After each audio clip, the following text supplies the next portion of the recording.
अस्सलाम वालेकुम वरहमतुल्लाहि ताला वबरकातुहू। जैसा कि आप तमामी हज़रात जानते हैं कि अब से पहले नमाज का मसनून तरीक़ा बयान किया जा चुका है। स्टेप बाय स्टेप हमने नमाज के तरीक़े को सिखाया है। जो हज़रात अभी नए हैं उनको चाहिए कि वो सबक नंबर 1 से तमाम वीडियोस देखें और उनमें सीखें कि नमाज को किस तरीक़े से अदा किया जाता है।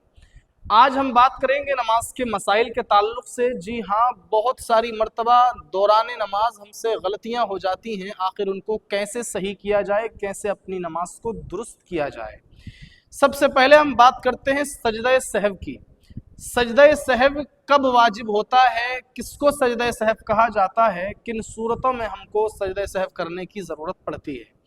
तो याद रखें, सजदा सहव उस सजदे को कहते हैं जो नमाज के आखिर में किसी वाजिब के भूल कर छूट जाने या वाजिब में ताख़ीर या तक़दीम की तलाफ़ी के लिए किया जाता है।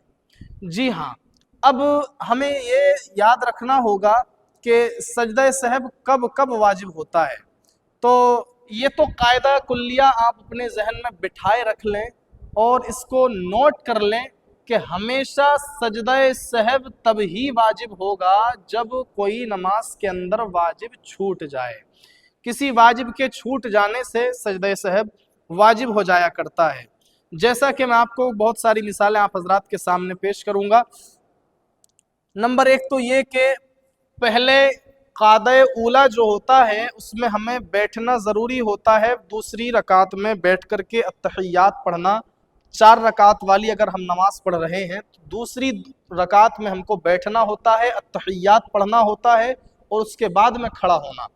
अगर किसी बंदे ने नमाज की नियत की 4 रकात की और दूसरी रकात में वो बैठना भूल गया, अत्तहियात उसने नहीं पढ़ी और वो दूसरी रकात में यूं ही खड़ा हो गया, तो अब उस पर ये लाजिम है कि वो सजदा सहव करे। याद रहे कि ये सूरत भूल कर छूट जाने से है।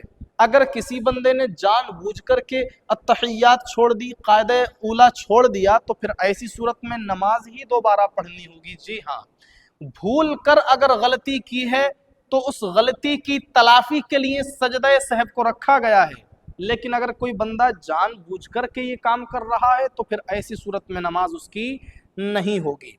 क़ायदा ऊला में बैठना था लेकिन बैठा नहीं, वो खड़ा हो गया दूसरी रकात में भूल करके, तो फिर उसको चाहिए कि वो तीसरी में भी खड़ा हो जाए और चौथी में जब बैठे तो सजदा सहव करे।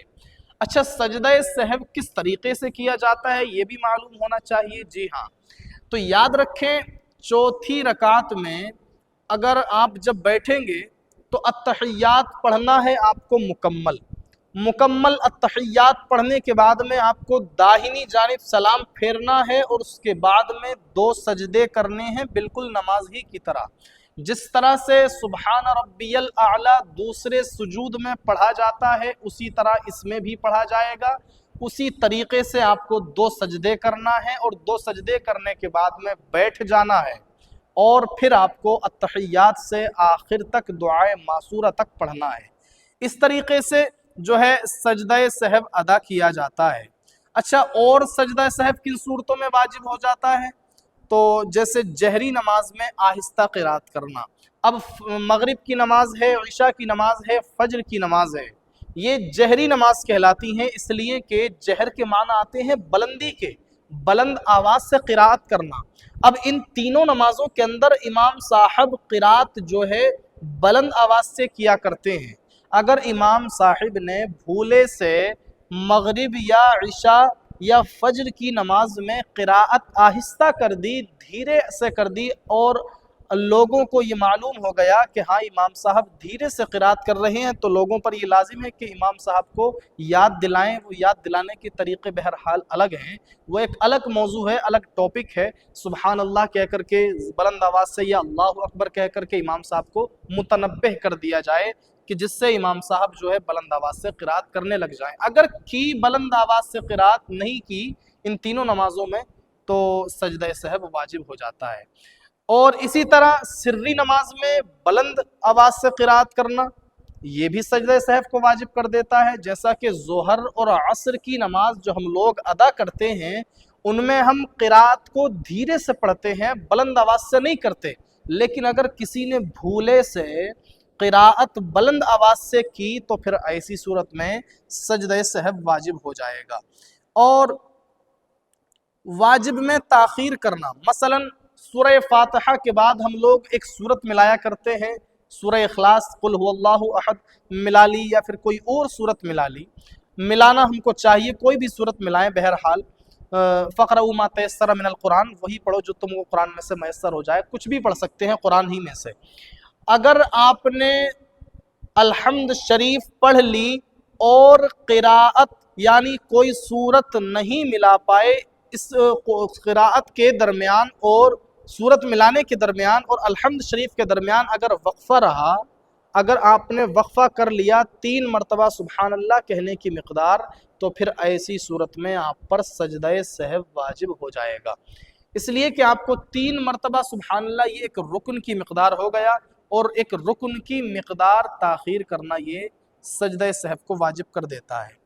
اور وتر کی دعائے قنوت بھول جانا یہ بھی سجدہ سہو کو واجب کرتا ہے۔ جی ہاں، مان لیجیے آپ وتر کی نماز پڑھ رہے ہیں، تیسری رکعت میں آپ کو دعائے قنوت پڑھنا تھا لیکن آپ کو یاد نہ رہا، آپ نے ڈائریکٹ رکوع میں چلے گئے، تو پھر ایسی صورت میں آپ پر سجدہ سہو واجب ہو جاتا ہے، آپ کو سجدہ سہو کرنا ہوگا، اور یہ تلافی ہے اس بات کی جو آپ نے واجب چھوڑا ہے، کیونکہ دعائے قنوت وتر کو اندر پڑھنا یہ واجب ہے۔ اسی طرح تکبیر قنوت بھول جانا، دعائے قنوت تو ہم نے پڑھی لیکن تکبیر اللہ اکبر کہنا ہم بھول گئے، ہم نے یہ نہیں کہا اور ڈائریکٹ دعائے قنوت پڑھ لی، تو ایسی صورت میں آپ پر سجدہ سہو واجب ہوگا، تکبیر قنوت بھی واجب ہے۔ اور اسی طرح عیدین کی نماز میں جو زائد تکبیریں ہوتی ہیں ان کا بھول جانا، تو یہ بھی سجدہ سہو کو واجب کر دیتا ہے۔ جی ہاں، جو زائد تکبیرات ہیں عیدین کی نماز میں، بقرہ عید کی نماز ہو خواہ و عید الفطر کی نماز ہو، ان میں جو زائد تکبیریں ہیں وہ واجب ہیں، اور اگر ان میں سے ایک بھی تکبیر چھوٹ گئی تو آپ نے واجب چھوڑا ہے، اور ایسی صورت میں آپ پر سجدہ سہو واجب ہوتا ہے، لازم ہوتا ہے۔ اور